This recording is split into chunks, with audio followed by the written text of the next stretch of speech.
Halo dan selamat datang. Hari ini kita bakal ngebahas satu topik yang penting banget, tapi juga sensitif, yaitu fenomena self-harm atau melukai diri sendiri, khususnya di kalangan generasi Z. Tujuan kita di sini simpel kok. Kita mau coba memahami apa sih yang sebenarnya terjadi di balik semua ini dengan empati dan tanpa menghakimi. Yuk, kita mulai. Oke, sebelum kita melangkah lebih jauh, kita semua tahu ya, topik ini berat. Materi sumber yang kita pakai pun memulai dengan catatan penting. Kalau di tengah-tengah pembahasan ini kamu mulai ngerasa nggak nyaman atau terganggu, nggak apa-apa banget buat berhenti sejenak. Kesehatan mental kamu adalah prioritas nomor 1. It's okay to take a break. Nah, dari sumber yang kita pakai, ada satu metode simpel namanya Fist to Five buat kita ngecek kondisi emosional kita sekarang. Yuk, coba bareng-bareng.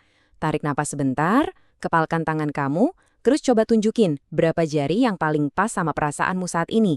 Ini cara yang bagus buat mastiin kita semua siap dan aman buat lanjutin obrolan ini. Oke, jadi biar kita bisa paham ceritanya, kita harus kenalan dulu dong sama tokoh utamanya. Siapa sih sebenarnya generasi Z ini? Yuk kita lihat datanya. Coba lihat angka ini. Ini dari sensus penduduk tahun 2020. Lebih dari 270 juta orang. Gede banget kan? Tapi ini bukan sekedar angka teman-teman. Ini tuh kayak potret raksasa negara kita.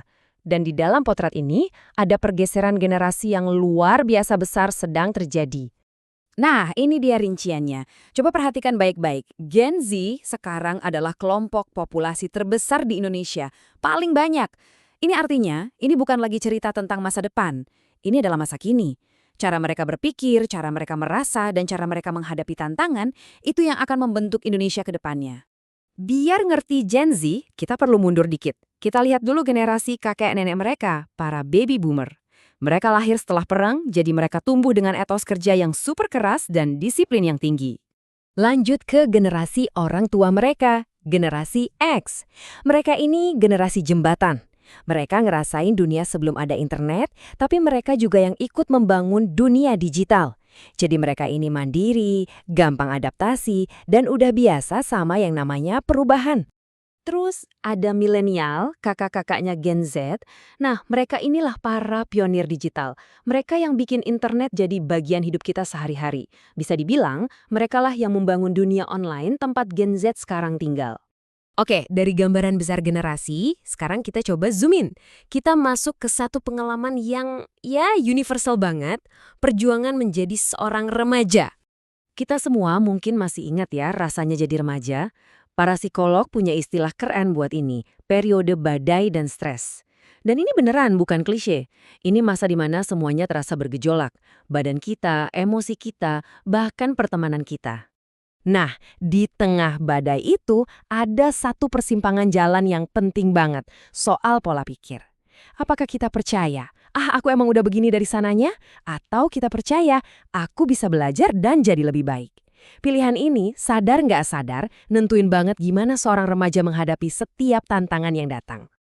Ada seorang psikolog, Elizabeth Harlock, yang ngasih gambaran yang pas banget soal gejolak emosi ini.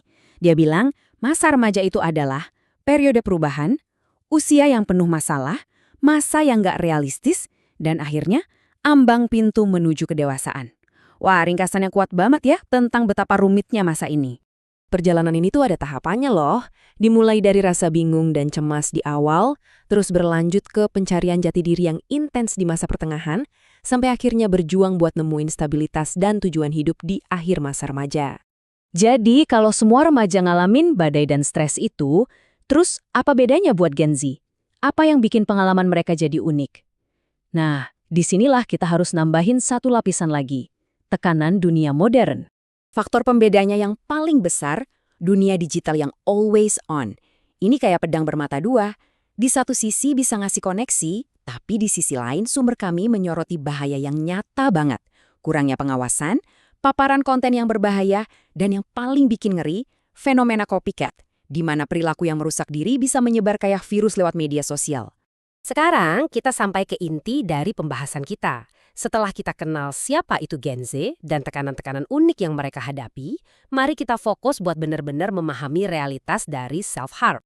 Ini pertanyaan paling dasar ya, tapi jawabannya sering banget salah dipahami. Yuk kita lihat definisi yang jelas. Oke, ini definisi yang penting banget dari materi sumber kita. Dengerin baik-baik ya. Tindakan sengaja melukai diri sendiri tanpa niat untuk bunuh diri. Saya ulangi ya, kata kuncinya di sini adalah tanpa niat bunuh diri. Ini miskonsepsi paling besar yang harus kita luruskan bareng-bareng. Jadi ini inti yang harus kita pegang. Self-harm itu bukan teriakan minta mati.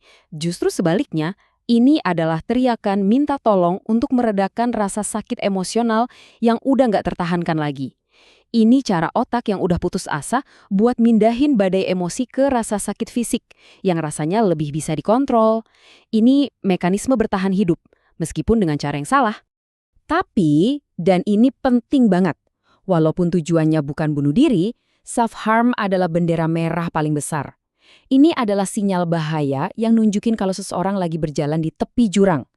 Ini adalah tanda bahwa mereka butuh pertolongan, sekarang juga. Semua informasi ini akhirnya membawa kita ke satu pertanyaan mendasar.